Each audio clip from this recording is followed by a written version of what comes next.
Hi, everybody. Welcome back. So this is lesson 2 of Love That Dog. And just as a review, these are the things that we've been working on. We're describing the growth of the character who's we now know name is Jack. And we're about halfway through the school year, I would say, December. And we can start to see him grow, right? We're describing the plots and events and the setting and the author's purpose. And we talked that Jack was the narrator. So I'm going to review our notes you're taking on paper. And one of our things we were thinking about is why was the cover yellow and so simple? And so now we found out in our last set of reading that we found out the cover is probably yellow because Jack is talking about his yellow dog he loved so much in the entry on November 29th. Of course, we have our setting, which is the school. We have room 105, and setting can be time, right? As well as place. So it takes place from September to June, we discovered when we looked at the table of contents and the chapter headings, and it was a school year calendar. So our characters are Mrs. Stretchberry and Jack. And so far, Jack started off in the beginning of the story being very insecure, and he didn't like poetry. He didn't want to share his poetry. He didn't understand poetry. But now that we're in December, he's getting more and more excited every time his teacher, Mrs. Stretchberry, wants to share one of his poems on the board. He gets very excited about it, but he still doesn't want his name to be shared with the class. So here we left off, and we're on entry level or chapter December 13th. I guess it does look like a poem when you see it typed up like that. But I think maybe it would look better if there was more space between the lines, like how I wrote it the first time. And I like the picture of the yellow dog you put beside it. But that's not how my yellow dog looked. Now, let me ask you, Jack says here in his entry, I think maybe it would look better if there was more space between the lines. We talked about that in one of the earlier entries, that sometimes the poet puts words on their lines all by themselves so they stand out, that it makes us pause on that word and think about that word a little bit longer. So sometimes poems, it's true, it's the way you put them on the paper adds to the poetic meaning of them. So let's look for that as we continue reading in our book. January 10th. I really did not get the pasture poem we read today. I mean, somebody's going out to the pasture, fleeing the spring, and to get the little tottery calf. While he's out there, he isn't going to be gone long, and he wants you. Who is you to come? Of course, they're referring to one of Robert Frost's poems. Who is you? Interesting. I mean, really. And you said that Mr. Robert Frost, who wrote about the pasture, was also the one who wrote about the snowy woods and the miles to go before he sleeps? Well, I think Mr. Robert Frost has a little too much time on his hands. Well, I love that. Look how Jack wrote his words, really, the author, Sharon Creech, but Jack's talking, right? Makes us stop at each word. Read it with me. I think Mr. Robert Frost has a little too much time on his hands. January 17th. Remember the wheelbarrow poem you read the first week of school? Maybe the wheelbarrow poet was just making a picture with words and someone else, like maybe his teacher, typed it up. And then people thought it was a poem because it looked like one typed up like that. Interesting thought. And maybe that's the same thing that happened with Mr. Robert Frost. Maybe he was just making pictures with words about the snowy woods and the pasture, and his teacher typed them up, and they looked like poems, so people thought they were poems. Like how you did with the blue car things and reading the small poems thing on the board typed up. They look like poems, and the other kids are looking at them and they think they really are poems. And they are all saying, who wrote that? How's Jack thinking about what the children in his class, the other kids, are saying? Who wrote that? They all want to kind of know, well, who wrote these? They all think they're poems. I'm getting the impression that they liked the poems when they asked who wrote that. But we weren't said, it didn't say whether they liked them or not, just it's implying. January 24th.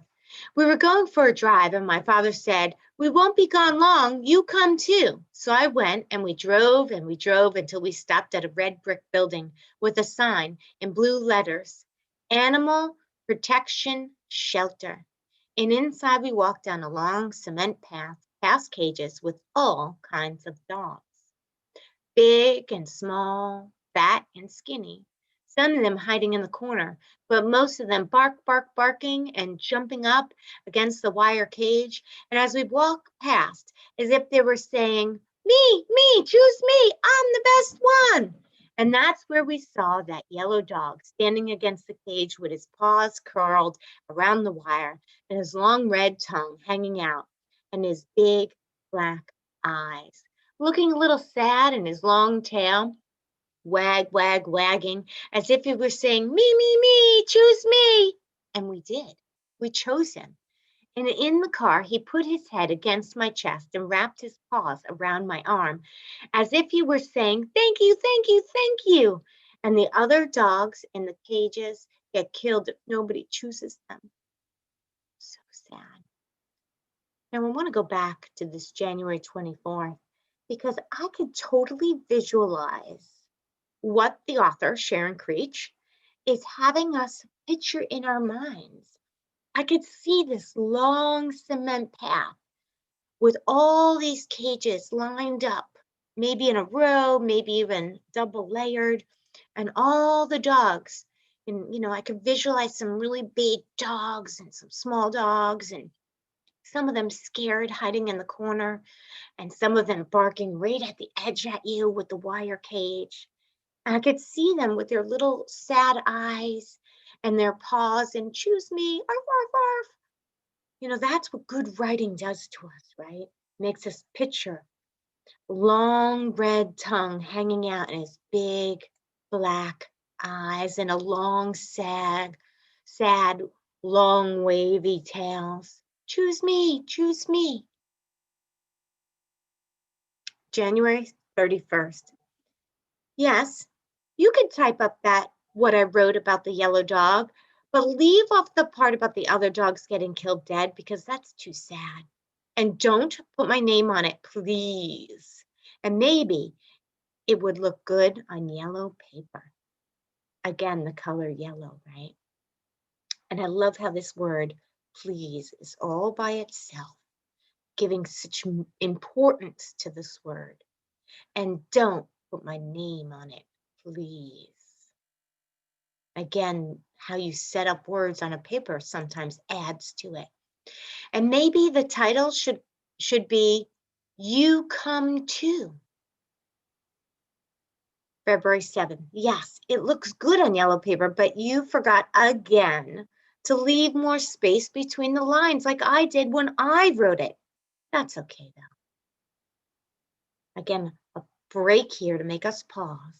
That's okay though. February 15th. I like that poem we read today about street music in the city. My street is not in the middle of a city.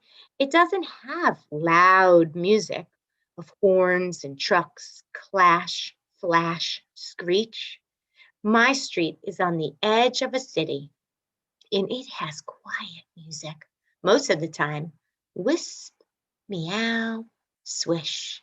My street is thin one with houses on both sides, and my house is the white one with the red door.